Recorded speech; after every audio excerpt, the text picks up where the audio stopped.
So I'm delighted now to welcome Bill Black, who's the Senior VP of Fleishman Hillard, and his team of distinguished panelists to lead us through this very exciting session. Thank you, Bill. I'm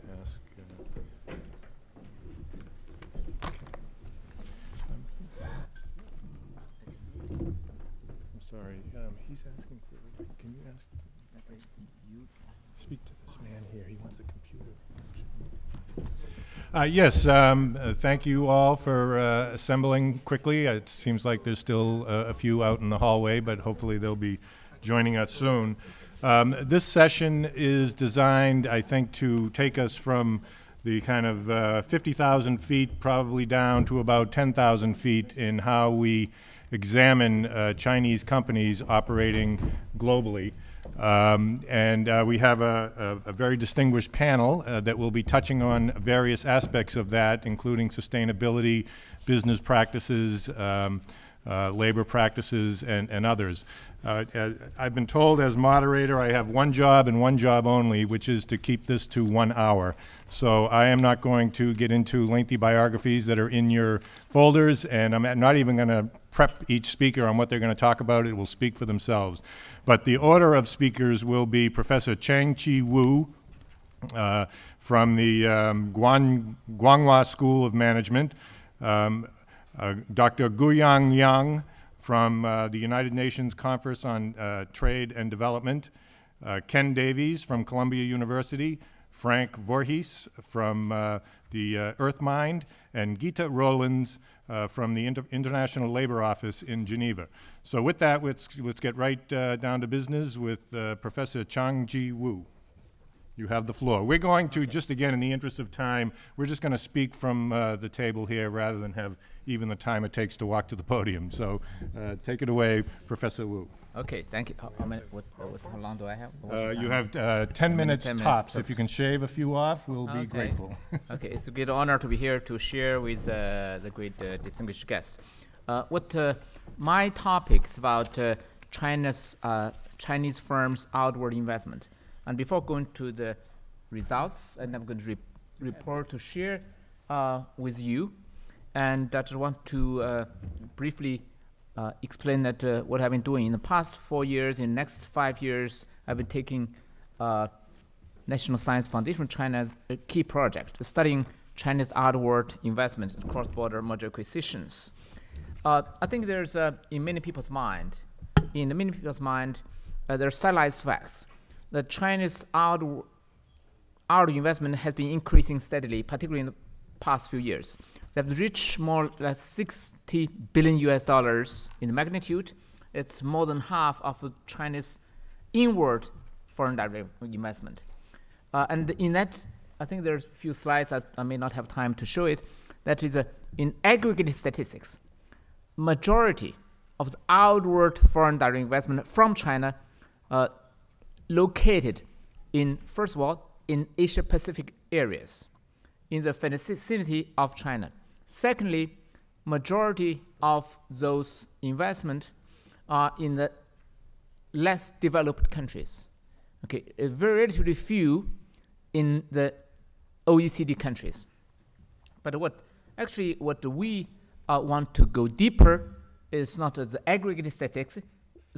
We look at a particular group of firms, that is listed companies in 2 stock exchanges in China.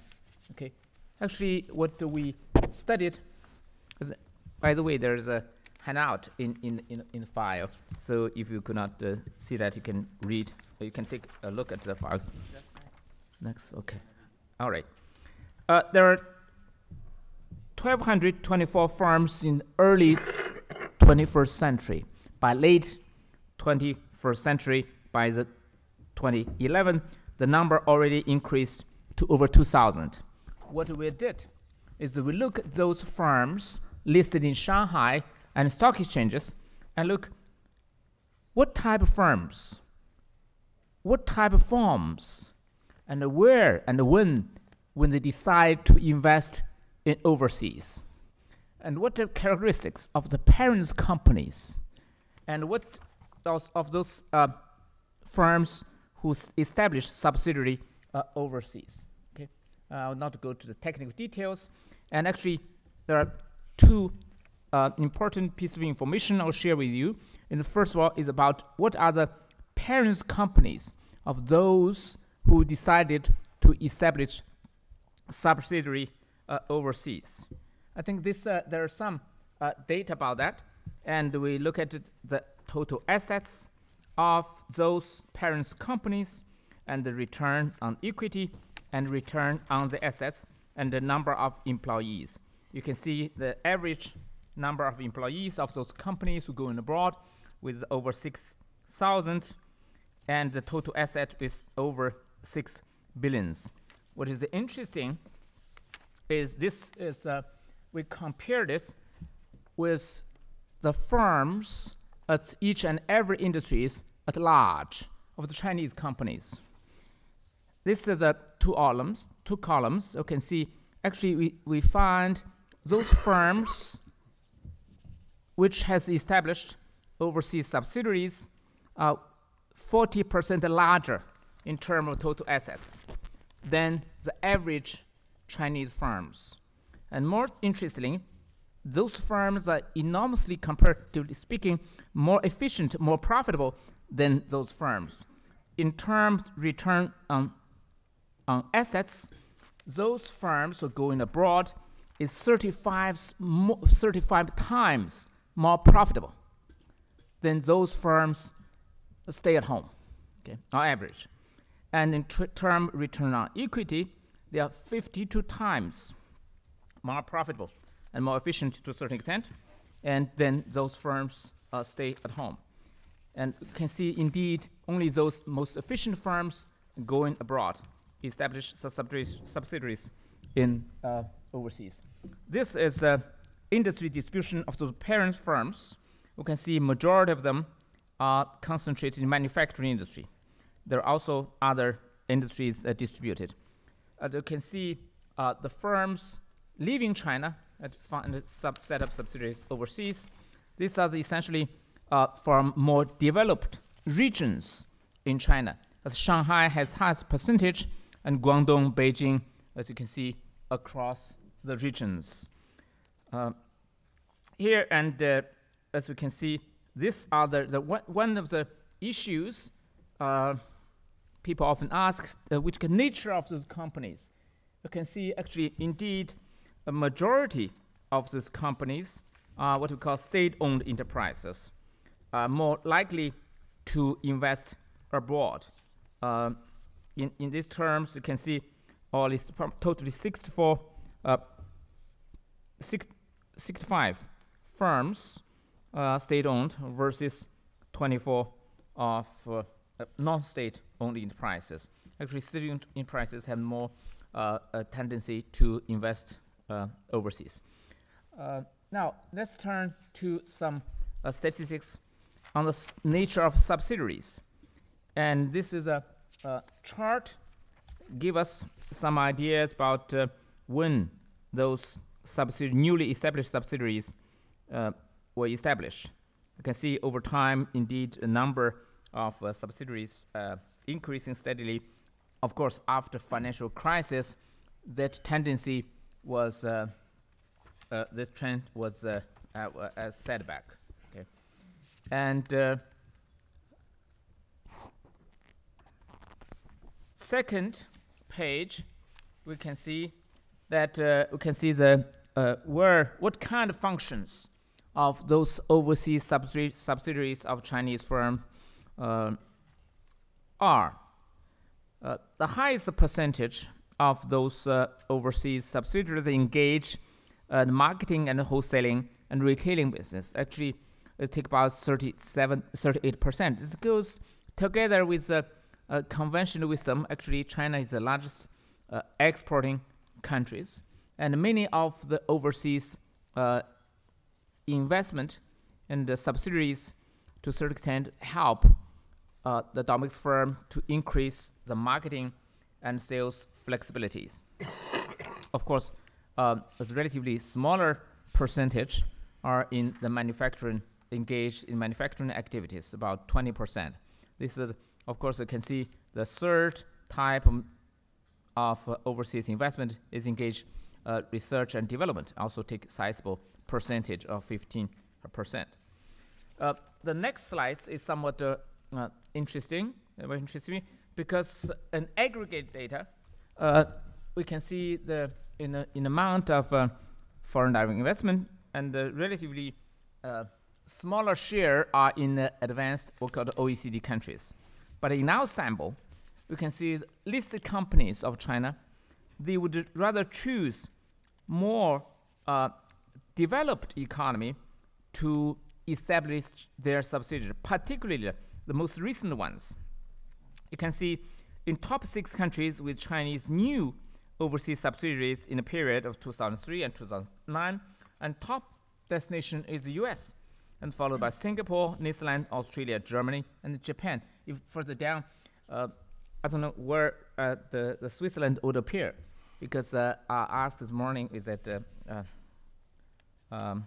the commercial counselor from Chinese embassy, and he also called that okay, that Switzerland probably should more open and welcoming, and the Chinese firms to establish research center and headquarters in Switzerland. I think that is a new tendency that is does not may be buried in aggregated statistics, right? Indeed, the new firms, particularly listed firms, they have they would rather to choose OECD countries to have their operations of subsidiaries. Okay. Of course, we can see the type of those nature of the subsidiaries.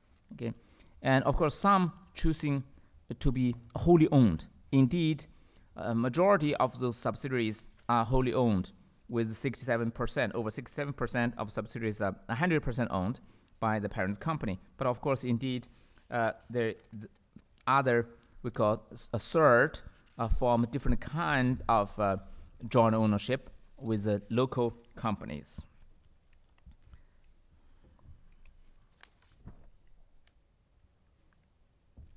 And the additional information, and we can share with you that indeed that you can see that is when they're choosing type of when they're choosing the destination, they will also, I think it's the same as previous slides.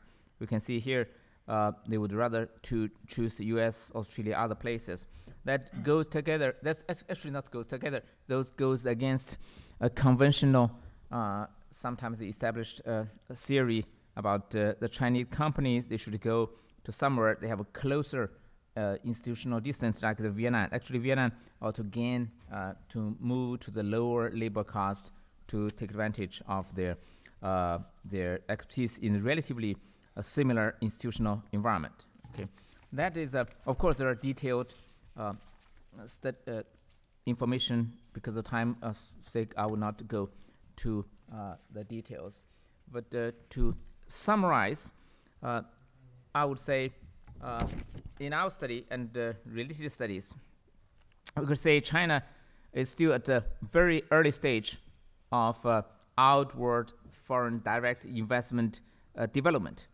In our sample, actually, there are only relatively smaller percentage, of 12% of listed companies have established overseas ventures in our study period 8 years. And main destination are developed countries, not as an aggregated big ball statistic shows. And we also show that SOEs are more prone to engage outward foreign direct investment. But in our study, we did not show here, just say, actually, this may not be an easy venture engage in outward investment. In a total sample, in all the listed companies in China, we have 370 subsidiaries established in that period. But actually, a third of those subsidiaries disappeared. I mean, that actually terminated or closed. Of course, some of them may be due to the end of their function, right? They may be end of they may serve the offices or other things. But there must be other that due to the incapability or they could not survive the environment. Okay, that is what we talk about. But this goes together. This is compatible with the early years foreign direct investment in China. Okay, when the multinationals went into China in early years, I think roughly this number, a third of them lost money. I think a third barely break even, and the third make some profit. Okay, that is. In addition, we talk about important thing is whether these listed companies buy the sample.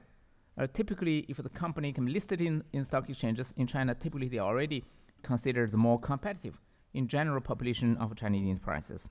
But even for that group of enterprises, and we can see that indeed venturing abroad, investment overseas, is a daunting challenge for many of those firms. But of course, because we can see those firms are eager to learn, as data show that they indeed choose more industrialized countries, more advanced countries to establish their foothold or headquarters to learn from their experiences.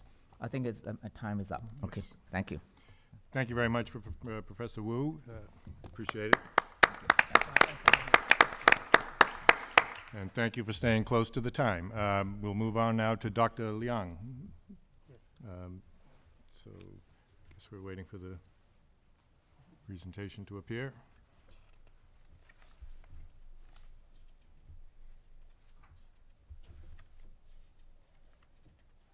We won't be taking this from your time, so you'll have your full 10 minutes.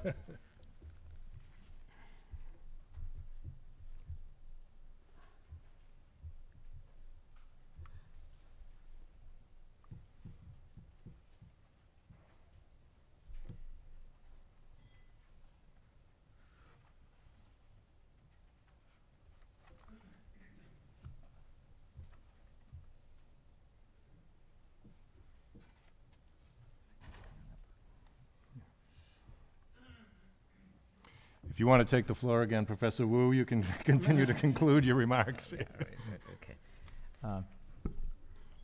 I think that's actually there are a few more slides at the back side of there it is. Okay. Good Dr. morning. Liang. Good morning, everyone. What I would like to present today are the motivations and the strategies of the largest Chinese overseas investors. There is a huge diversity in corporate China and investment strategies and practices of Chinese firms. The top 50 investors accounted for a major share of China's total FDI stock. Therefore, if we know what these top 50s are doing, we can more or less see the big picture. My presentation here is based on a study which I did jointly with Dr. Chen of ICTSD.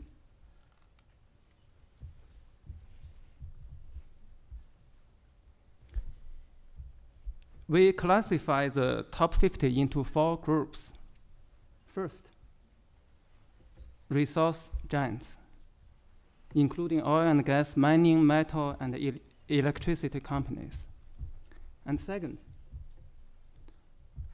service dominators, including large service providers in transportation, telecommunications, and construction. Third, manufacturing stars, including companies from industries such as automotive and electronics. Fourth, conglomerates with highly diversified businesses and their main overseas assets located in Hong Kong. These top 50 firms spearhead China's going global strategy. What kind of animals are they? First of all, they are the national champions in their respective industries. And secondly, they are large in a global standard. More than half of them are in the Global Fortune 500 list. Here, I have a diagram with 2 dimensions of industrial structure and corporate ownership.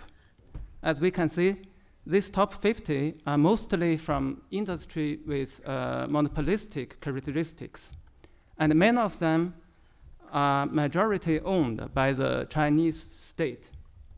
They are supervised by the SAC. Therefore, they are so-called Yangqi, the central SSOE, the central SOEs. The exception are a number of, sorry, just to show you the picture to support my argument. The exceptions are a number of private and semi-private owned firms, including Lenovo, Huawei, and ZTE in electronics and Geely in automotives. Regarding the motivation of their investment, it seems that the 2 sides of the first table showing corporate motives and the second table showing government objectives, they match each other very well. And beyond that, a national energy strategy has reinforced the motivation of the resource giants to acquire reserves abroad. What's interesting to notice is the specific features of the governance of the central SOEs may lead to the fact that a decision of an overseas investment may take place outside of the boardroom.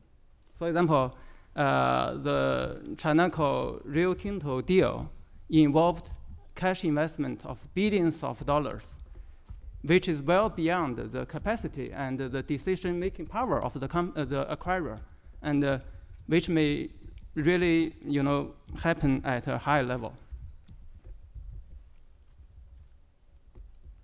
As this session is about the opportunities and the challenges, let's look at what opportunities and challenges are facing these largest Chinese investors. In the new context of an ongoing global crisis and the new stage of their internationalization, large Chinese companies pay more attention to the markets and the strategic assets in industrialized countries. And they do have the opportunity to buy into the West. This is the main opportunity which I want to highlight here. And the Chinese background gave them advantages like policy and financial support. In addition, these firms' position in the Chinese domestic markets can be very attractive to the Western targeted companies, and sometimes can be a very useful bargaining chip in the M&A negotiations. However, the Chinese background can be a disadvantage sometimes. Apart from the large culture and the institutional distances which I show here, Chinese companies have to face various non-commercial obstacles. For a deal, a trade union may be against a deal due to employment concerns, and political barriers may block a commercially viable deal, especially for sensitive industries like high-tech industries, infrastructure, and energy. And for SOEs, they are very often targets of these objections, and sometimes very large projects are equally objected. In 2005, when the Chinese oil giant CNOOC tried to acquire Unoco in the US, as many as 41 congressmen and senators signed a petition against the deal, and the Chinese acquirer had to abandon its bid due to enormous political pressure. After this landmark failure, Chinese acquirers they become smarter, and they give more attention to public relations, to lobbying, and sometimes they team up with a US acquiring partner, kind of, to acquire a US company, but that didn't help much. Recently, Huawei's 2 attempts to acquire 3Com and 3Leaf were both aborted, unfortunately. So to seize opportunities and to meet all these challenges, Chinese firms face a series of strategic decisions, including location, mode of entry, scale of entry, timing, and the sequencing of foreign market entry. What we think is particularly important for Chinese firms now is a choice between a gradual and a radical approach to internationalization. Our case studies on the top 50 demonstrate that a gradualist approach is preferable to a radical one. I listed some of the reasons here, but I will not go into details because of the time limit. So in general, from neighboring to faraway locations, from small to big projects, and from relatively easier mode of entry to difficult ones, all this imply a gradual but rather smooth way of going global. In 2008, when Mr. Li Dongsheng, the CEO of TCL, heard the scary amount of loss caused by the 2 M&A deals in Europe, he smashed his cup against the floor. I think that broken cup should be kept in a museum to remind the very ambitious Chinese managers about the risks of a radical approach to internationalization. But under certain conditions, a radical strategy might be optimal. What are these conditions? 2 concepts from the classical Chinese strategic thinking are crucial. The first, it's very difficult for Western participants here because there are 4 tones, in Chinese pronunciation. The first Chinese character is pronounced as shi, and the second one is pronounced as shi. So sorry for these difficulties. To be short, shi, okay, I will be very brief. Shi here implies a drastic change in a firm's external environment. And the shi is kind of external resources that a firm can leverage to realize its objectives. I also show, a phrase from the famous book of Sun Tzu, the English translation as The Art of War, to show you the meaning of energy or shi. Of course, the global financial crisis has negatively affected the Chinese firms, but the crisis and the subsequent industrial restructuring provide opportunities. Many valuable assets are now on offer in the market, sometimes with discounted prices. And this is shi. Sorry, I've made myself a mistake, sorry. This is shi. Within China, the economy continues to grow rapidly, policies are supportive, and there's a huge amount of financial resources available to support the Chinese companies. This is shi. So the acquisition of Volvo by Geely, a relatively small and young Chinese automaker, illustrates well the importance of shi and shi. Okay, finally,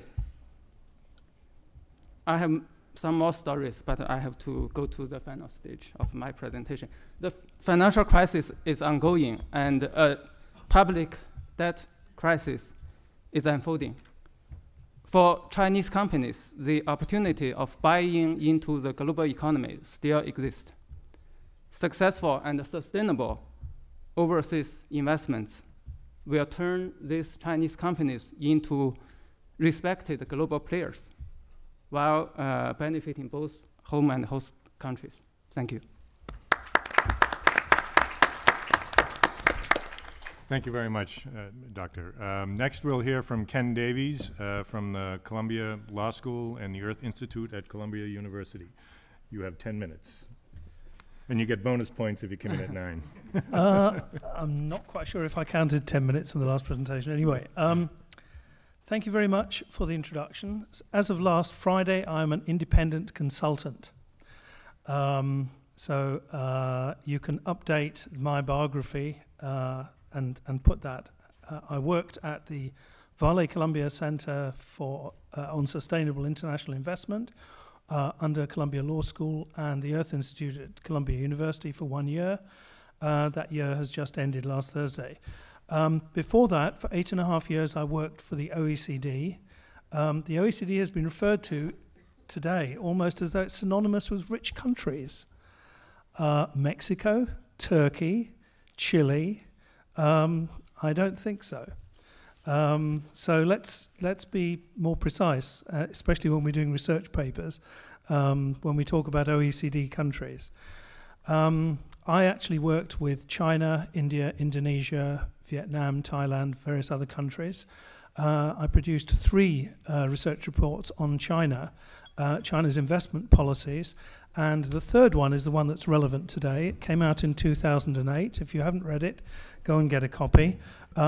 It was on China's outward investment for the first time. We had two reviews of China's inward FDI policy. The third one looked at the increasing outward investment of China and looked at efforts to improve responsible business conduct by the Chinese government. We particularly looked at Chinese investment in Africa. We particularly looked at the environment. We looked at core labor standards, such as they are. I actually found some quite good examples of business conduct in these areas in China, and they're quoted in the book. So for Chinese companies that say, as many of them do, don't expect us to be as good as companies in the OECD world, the answer is, well, you should join the OECD, China. You've been invited many times. And actually, you do have companies that are doing very well, even if they are definitely not typical. Before that, I actually worked for the Economist Intelligence Unit for many years. I was the chief economist in Asia, and therefore I was very interested to hear earlier on about different types of political risk. And it is true that, in fact, our country risk service does not give academics its weightings. A deal we were doing with Huawei actually fell through 10 years ago because we agreed to sell them our country risk model because they invest in lots of very risky places, which I won't name. But they wanted the weightings, and we said those are worth more than you're prepared to pay. So my key message today is PR is not enough. Risk insurance is not enough. Maximizing long-term risk-weighted returns requires a complete change in management approach, embodied in a management structure and a continued training program aimed at achieving the best possible corporate behavior. It doesn't mean building a hospital, building a palace, whatever, giving money to flood relief. It doesn't mean any of this sort of philanthropy and donations. It means changing the way the company works. So am I saying morals and profits can coexist despite the last few hundred years of history of capitalism? Yes, I think in the long term they have to. In the long term, I think bad companies will not survive. And that's not just wishful thinking. I'm not going to go into detail on globalization, climate change, and the rest of it. You can draw your own picture. Now, turning just to China, Chinese companies and the Chinese government face challenges in going global, which are in some respects common to those facing all countries, and in other respects, as we've already heard today, they're unique. First, as the world's factory and now increasingly as an important direct investor worldwide, China is moving out of the situation of a developing country offering just low-cost land and labor, and more to one like that of the former newly industrializing countries, or whatever you want to call them, newly industrializing economies, and even in many respects of major developed countries. As other developing countries become important competitors as low-cost export bases, think of Bangladesh or Vietnam or Indonesia stealing the textile producing, China's exports need to continue to move up the value chain towards high-tech, high-quality items, like this computer I'm reading from, made by a Taiwanese company, almost certainly in just behind Shanghai. And China is already doing this, but what China wants to do is actually also own the brands. As Chinese companies invest increasingly in developed countries, as we've already heard, and the average size of their investments becomes larger, they need to plan to maximize long-term, low-risk returns. If you think of the sort of investments that you used to have in China 20 years ago, a Taiwanese company would set up a shoe factory in China. The payback might be in a couple of years. And that was deliberate. China and Taiwan don't always have good relations. And as we've heard, you cannot predict in any country that there will not be any sort of taking by the government of the company. Although the probability of confiscation is pretty low, the Taiwanese companies decided if they got their payback in a couple of years, everything after that was just, pure profit, very happy to receive it. But if they had to leave the country, then so be it. And in fact, during the economic crisis a couple of years ago, several Taiwan factory owners in Guangdong, whose costs had gone up and who weren't doing too well, did that. They just left.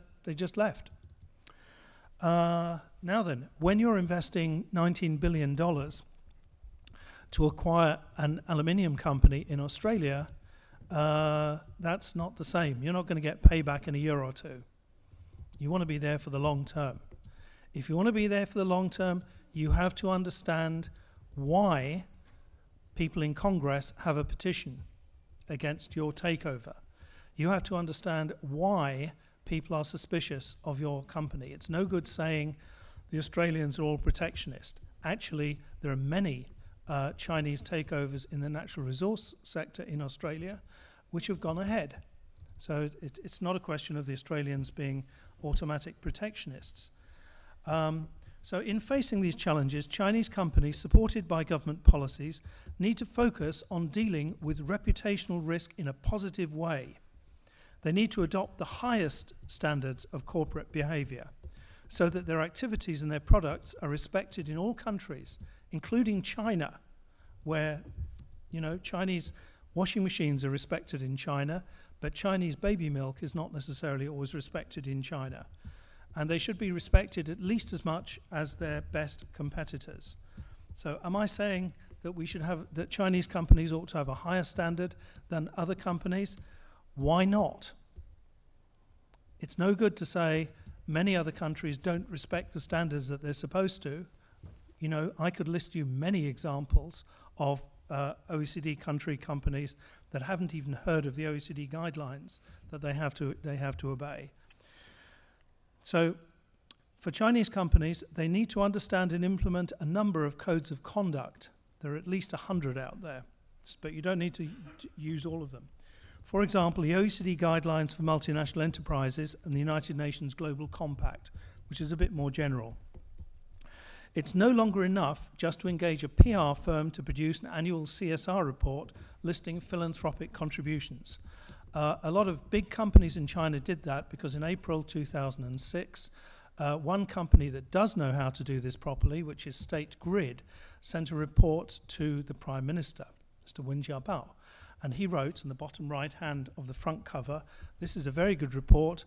Other big state-owned enterprises should also produce annual CSR reports. And so they engaged PR firms, and they have all sorts of nice things. They have pictures of the company. One company even says, we make profits, we pay dividends to the shareholders, that's socially responsible. We make fertilizers that the peasants use to grow food, that's socially responsible. Well, I think they need a bit of training. I'm prepared to give them the training. The relevant codes need to be studied so their key elements can be incorporated in the management structure of the companies concerned in the form of compliance mechanisms that go well beyond the ensuring of conformity with applicable laws in customer and host countries. It's not enough to have a lawyer who tells you if you're obeying the law. You need to understand much, much more if you want to survive. The Chinese government can encourage this by providing capacity-building courses to explain to Chinese companies how to develop compliance structures, how to incorporate internationally recognized corporate codes into their modus operandi, not just as a little add-on to be bolted on as an afterthought, and how to operate in specific countries where they have or are considering major investments. And examples of this in other countries, for example, in the Netherlands, the National Contact Point for the Guidelines produces a handbook for companies operating in China, and it's actually produced in Chinese as well as Dutch. And this tells them how to obey all the many things you need to know in the guidelines, which start with you must obey the local law, you must pay the taxes, and then go on to how to bring science and technology to the country, how to protect the environment, how to treat workers properly, how to respect women's rights, children's rights, and all the other many things in the guidelines that so many companies don't seem to be taking too seriously, but they should do if they want to survive. The Chinese government can best support China's multinationals by participating actively and effectively in the formulation and development of such codes in international bodies and in cooperation with the country's main trading and investment partners.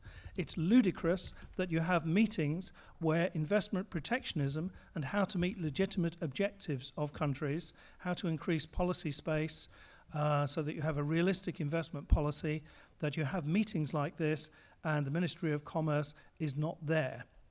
A Ministry of Commerce should be at these meetings and it should take an active role and protect China's interests and help to make the global standards that will help China's companies to become successful in going global. Thank you.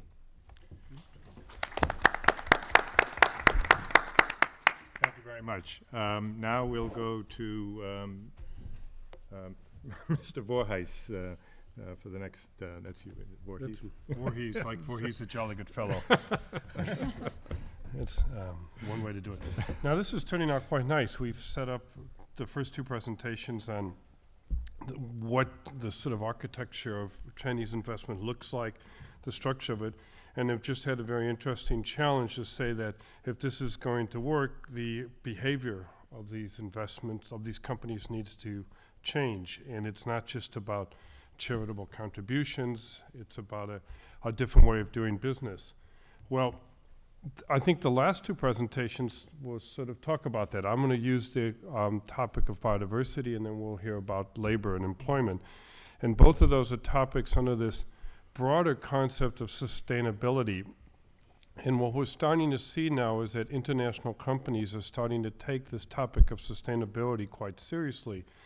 And there's a lot of themes in this word sustainability. There's water, there's energy efficiency, there's emissions, there's business ethics, product stewardship, impacts on local communities, employment, job creation, and so on. And one of those words is biodiversity. So I thought what I could do is just spend a couple minutes, less than 10, on this word as one of the words where China might have an interesting opportunity. And I think it follows very closely on the last presentation in that part of my case is that a word like biodiversity helps China to link its policy role in the international community with its business role. Okay, let's see if I can flip through a couple slides. Do I have it? Oh, it's way over there. Okay. I just thought you looked at it and it, Yep, it works. Okay. This slide is just to say that when you get into words like sustainability, like biodiversity, like employment, defining the terms is very important. And so what one means by the word biodiversity becomes critically important. And you find that there's different views on this word as there are on many words. So what I've just sort of teed up here are the objectives of biodiversity that come out of the Convention on Biological Diversity, which importantly for a group like this, combines both conservation objectives for natural resources and development objectives with respect to the use of natural resources. And so biodiversity is a conservation and a development agenda. And so the first thing a company would need to do looking at this is say, what are we talking about? Secondly, there is an international agreement about what businesses should be doing about biodiversity that's come out of the negotiations of the Biodiversity Convention. This is some of the language from the last conference of the parties, which took place in Nagoya. And China politically was very active in that, very active in the discussions, very active in the contact groups of trying to shape guidance to the private sector of saying, well, what would we like you to do? Well, of course, we'd like the companies to be part of the solution in helping implement the convention, but you'll see there's discussion there about certification schemes, about reporting processes, about monitoring, and about transparency. So you now have, if you will, an international framework that a company from China doing business globally can say, well, what are we supposed to do? Here's some guidance that our government and other governments have agreed upon. Why do it? Why get beyond it? The previous speaker made a very strong case for it. I think one of the strong terms was if you're going to invest for the long term, you want to be seen as a responsible player in the long term. And that affects your ability to get in the first place and your ability to stay there. So there's a few other typical examples on the sustainability of the business case for looking at this. It has to do with improving your relationships with stakeholders, strengthening your license to operate, enhancing your loyalty of your workers and the communities around where you operate, lowering costs of capital, reducing risk, increasing market share, and in a sense, securing the long-term sustainability of the business. By doing good, you do better. Okay.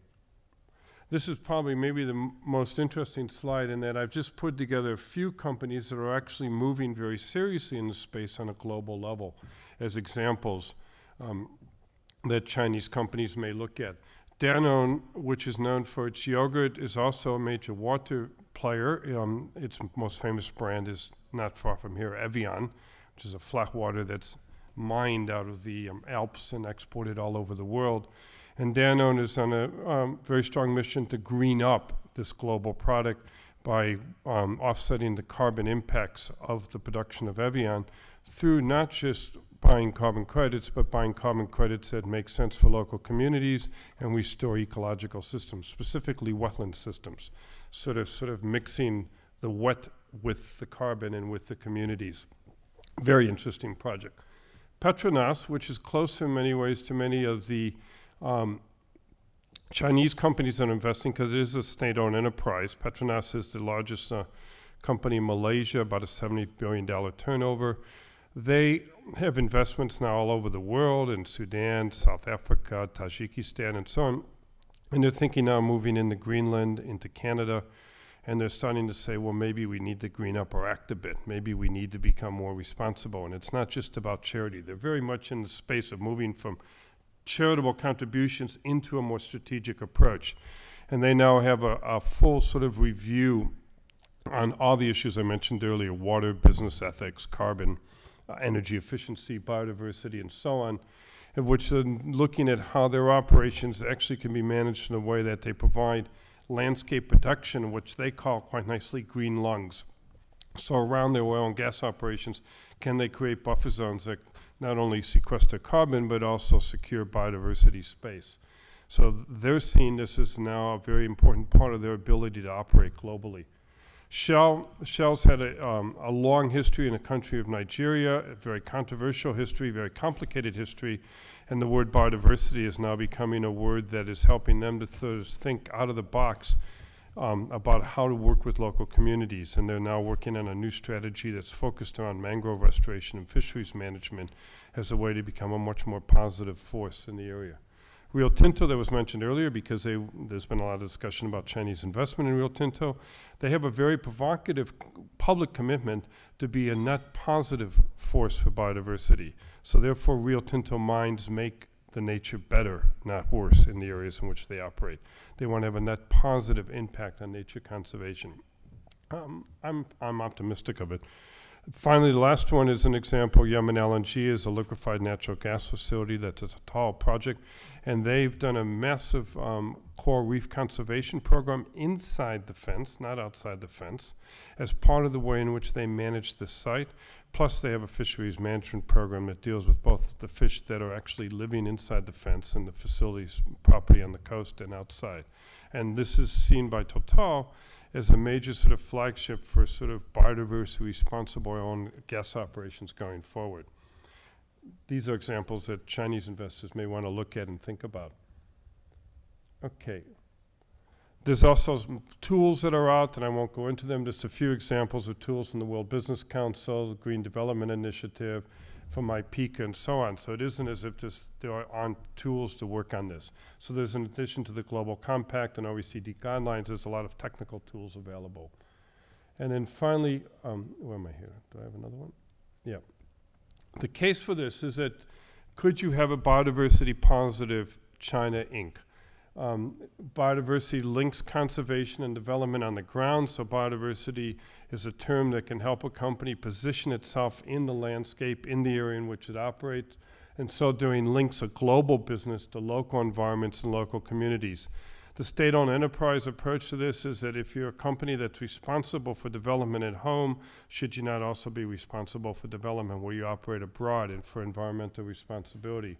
And in this sense, the thing can link, as we saw in the second speaker's slide, it can link international Chinese policy on sustainable development, on green economy and so on, with international Chinese business. So sustainability helps a Chinese company to be in sync both with its own national government's policies and how those policies relate to international policy developments. So Biodiversity Positive China Incorporated links China's growth with global sustainability. And so you can have, as you said, putting morals and profits together, you can have, bringing sustainability in the equation could mean good for China, good for business, good for profits, and good for the planet. Thank you. I want to thank you in particular, Frank. You've returned us to an average of 10 minutes per person. So, with that, I will hand it to Gita Rollins, who is with the International Labor Office in Geneva. I think she needs this as well. It doesn't work without it. Okay, well, thank you. I have a very difficult task of being the last one just before lunch. So I will also try to keep to my 10 minutes. And I would like to thank the organizers for inviting the ILO to this really interesting conference, focused on establishing a dialogue on, and then in the case of the ILO, on the labor and the social dimension of globalization and specifically of Chinese multinational enterprises. It is a very interesting topic, and I think not a lot of research has been done so far on this topic. So we are very pleased to participate in this dialogue. So let me just briefly introduce the ILO to you, because I'm not sure whether everyone knows what is actually the International Labour Organization. We are a specialized agency of the United Nations, specifically with the mandate on decent work, which is promoting decent work opportunities for women and men around the world. We are the only tripartite organization of the United Nations, meaning that we do not only have the governments of the 183 member states on our governance bodies, but also for each country, the National Employers Organization and the National Workers Organization, the main trade union. And these three together, they adopt international labor standards in the form of conventions and recommendations. And the reason why I explain this is that it will become clear when I will be talking about one of the main instruments that the ILO has to specifically provide guidance to multinational enterprises in the area of social policy. Right, so now when we talk about specifically bringing it back, I do want to mention that also in the case of China, so our partners of the ILO in China is obviously the Ministry of Human Resources and Social Security from government side. We work with the Chinese Employers Confederation from employer side, and we work with the All China Federation of Trade Unions from workers' side. We also have an office in Beijing that works together with these partners on decent work priorities for China, and is both in China as well as with Chinese companies going abroad. So coming back to the topic of the social dimension of Chinese multinational enterprises and the challenges and opportunities, and I'm really glad to be able to build already on a lot what was said in this panel and also in the previous panel. I think it very much also depends on the type of investment of these Chinese multinational enterprises, in the sense of whether it is the establishment of subsidiaries, acquiring assets of Western companies, whether it is short-term, long-term investment, or the establishment of, for example, special economic zones that are now taking place in several African countries. For example, it also depends on the sector and the type of activities, and I think we already had a good introduction to the different sectors where Chinese multinational enterprises are active in. It also very much depends, I would say, on the maturity level of governance in the host country of these investments from Chinese multinational enterprises. And just bringing it back to the labor dimension, I would say that the more sophisticated system of national labor law, and as well as the enforcement mechanisms of national labor law, through, for example, labor inspection, the less frequently there will actually be challenges with regard to the labor dimension of operations. The challenges are also linked, and that was actually really highlighted in the panel before, to the understanding of Chinese multinational enterprises, of the different national labor law of the host countries in which they will be operating in. It does require an understanding that these national labor laws are different from the Chinese national labor law, and that also when you become actually a multinational enterprise, it also goes together with some, we could call it societal expectations, and we already talked about the social license to operate. It also comes with a set of responsibilities that more and more stakeholders actually expect from a multinational enterprise. That they live up to international environmental and social standards. And the OECD guidelines was already mentioned, the Global Compact was another one. And I actually would like to highlight another one, which is the ILO Tripartite Declaration of Principles Concerning Multinational Enterprises and Social Policy. Now, this instrument was already adopted in 1977, and it's a sister instrument of the OECD guidelines. And we work very closely together with the OECD. In a way, the fact that it was already adopted in 1977 is also that this whole issue of the social dimension, of the labor dimension of globalization is not new, or particularly linked to Chinese multinational enterprises, but it also goes back to the way that a lot of concerns were raised in the 1960s and 70s already with regard to operations of multinational enterprises of the OECD countries, or more generally. This tripartite declaration of the ILO actually recognizes that multinational enterprises, through foreign direct investment, indeed can bring a very important contribution to socio-economic development of the host countries. But it also recognizes that it doesn't come automatically, and that actually it should be combined by specific policies, by national legislation, by responsibilities from the government, and also through a specific approach, which is very much based on dialogue. And I really also must say that I appreciate the whole dialogue setup of this conference today, because that's also really the root basis for the ILO M&E declaration. So I will just go a little bit more into detail, and actually I brought some copies of the declaration for you, for those who are interested in it. It is really addressing recommendations to governments, both of host countries and of the home countries. It has recommendations for multinational enterprises, but also for national employees organizations and national workers organizations. And the aim of the M&E declaration is to maximize the positive contribution that multinational enterprises can bring to socio-economic development in the host country, and to minimize or to mitigate the possible negative impacts that it can have. And it is in 5 areas, and I think these areas were already, they already came up during this panel and the previous one. It is obviously in the area of general policies, but also in terms of employment, skills training, conditions of work and life, and industrial relations. And I will just briefly go in to the several ones. So in the general policy area, it stimulates dialogue between multinational enterprises, local businesses, governments of the host country, national employers organizations, to encourage the company, first of all, to comply with national law. Secondly, to respect international labor standards. And thirdly, to also support national development priorities. And here also comes the link actually from the positive contribution that multinational enterprises can bring to socio-economic development.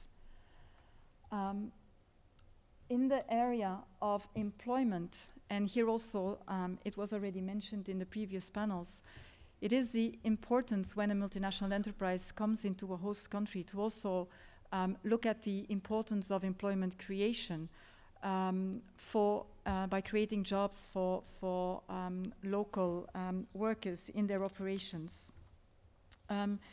It also looks at equality, non-discrimination of opportunity in treatment, and also the respect of employment security in the setup, but also when, due to, for example, the buy-up of when a Chinese multinational enterprise would start buying up assets of Western companies and the whole company goes through a restructuring process, that this is also done according to the ILO conventions and the national labor law. In the area of training, I'll just go one back. Is it coming out? Yeah, in training.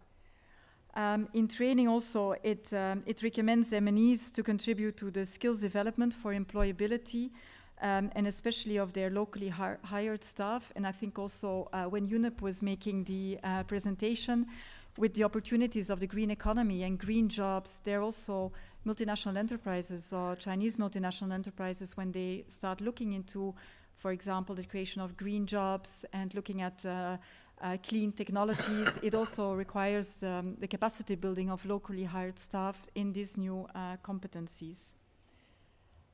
With regards to the third area, the fourth area of conditions of work and life, it recommends multinational enterprises to offer wages, benefits and conditions of work not to be at least as favorable as those of comparable employers, or at least to offer the best possible conditions, to provide basic amenities of good standards to workers, and to ensure the highest standards of occupational safety and health, and to respect, for example, the minimum age of employees, so no child labor, and also free conditions of labor, no forced labor, which from these two last ones are actually part of fundamental principles and rights at work.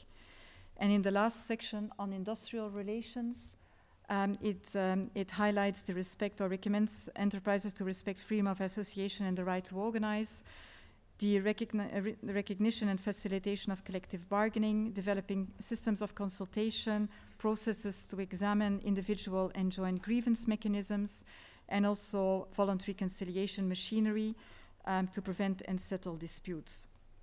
Now, to provide further guidance on these principles, which is a little bit the same system as the OECD guidelines, although we do not have national contact points on the MNE declaration, the ILO has set up an ILO help desk for business that actually is comprised of two elements. It's a website where you can actually find all further information on the ILO underlying conventions of this instrument. And actually companies also have a direct access to expert advice on providing further guidance, on helping them actually becoming further sustainable from a labor perspective.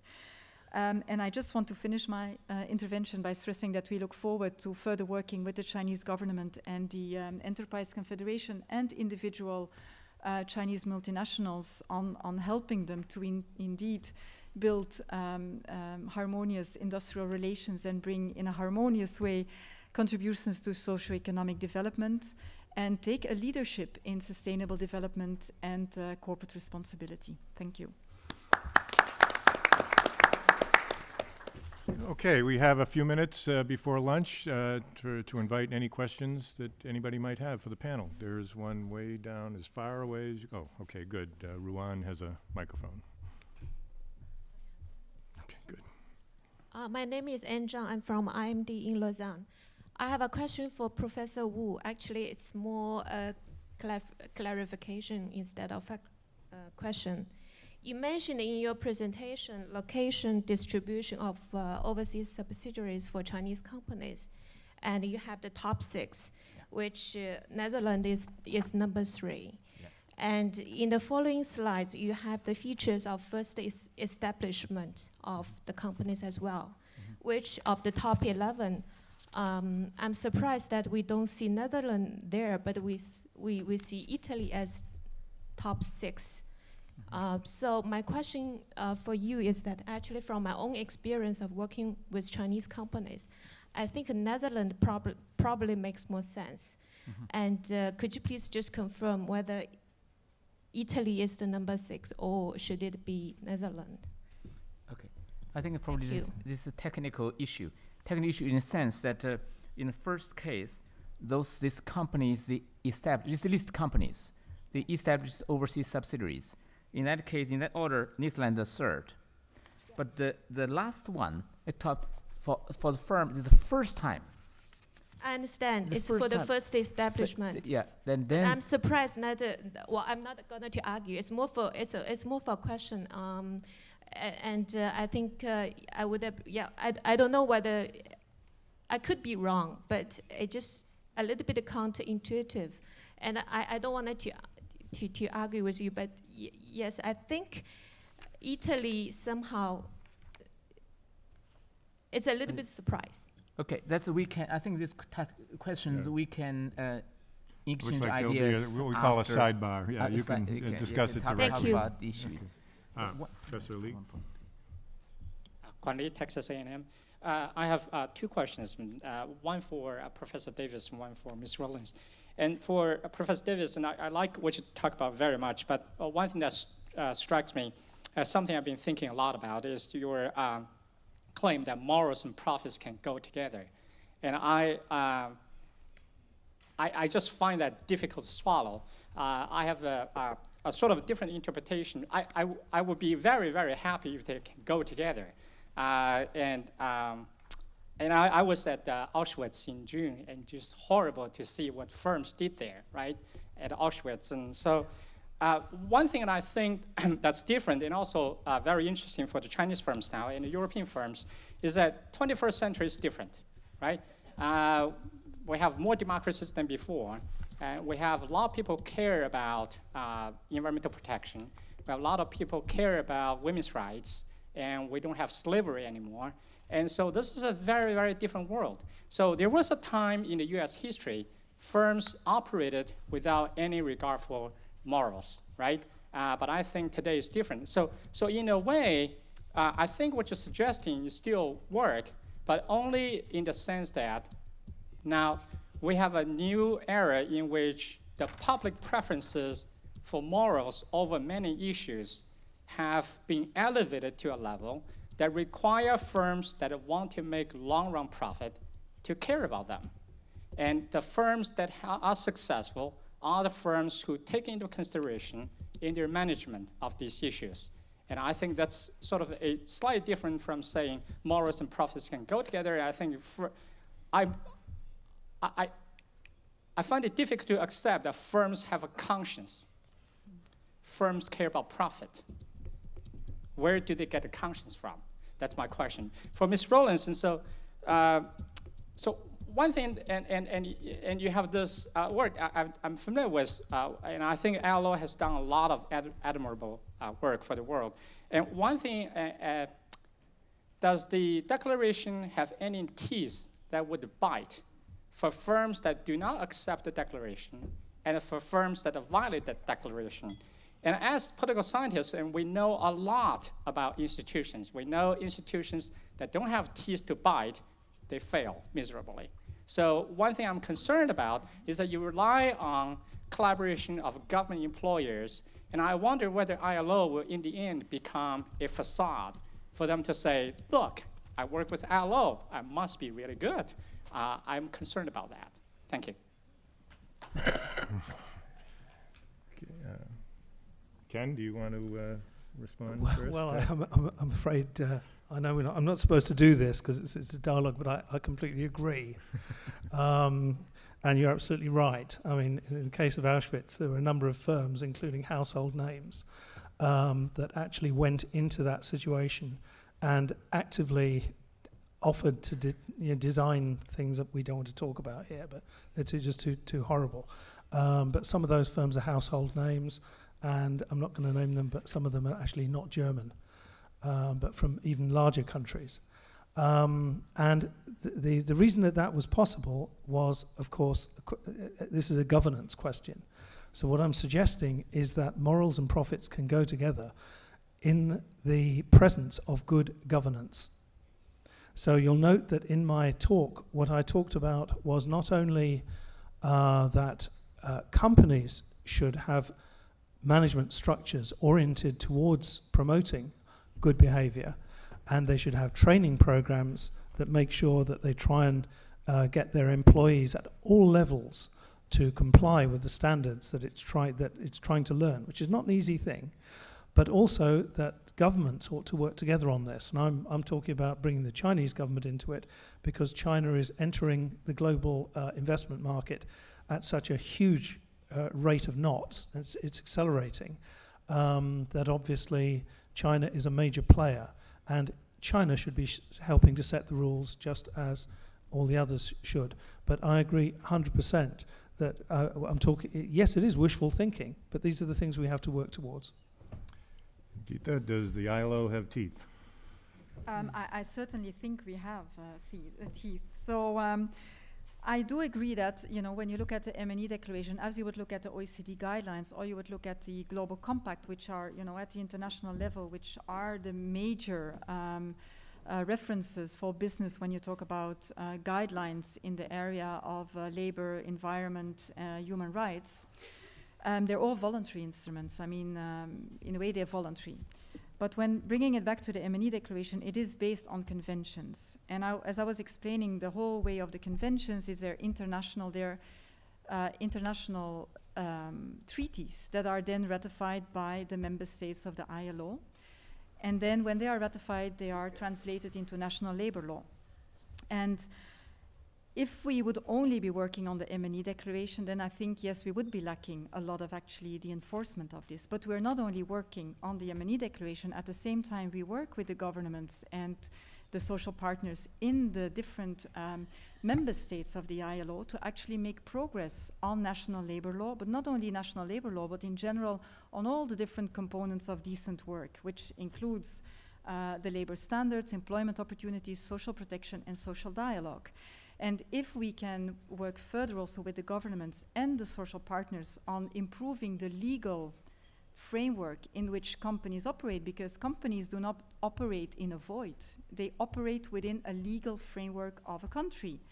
And as long as there are these legal, in a way, frameworks that are missing, or sometimes they are there, but they are not sufficiently enforced, there are no enforcement mechanisms, because labor inspection is very weak in a lot of these countries. So if we manage to work together with the tripartite partners in the different member states of the ILO, also of strengthening this whole legal component of the legal framework, then actually the framework in which companies have to operate and respect national labor law and international labor standards when it comes to the core conventions, then I'm sure there will be a lot of progress.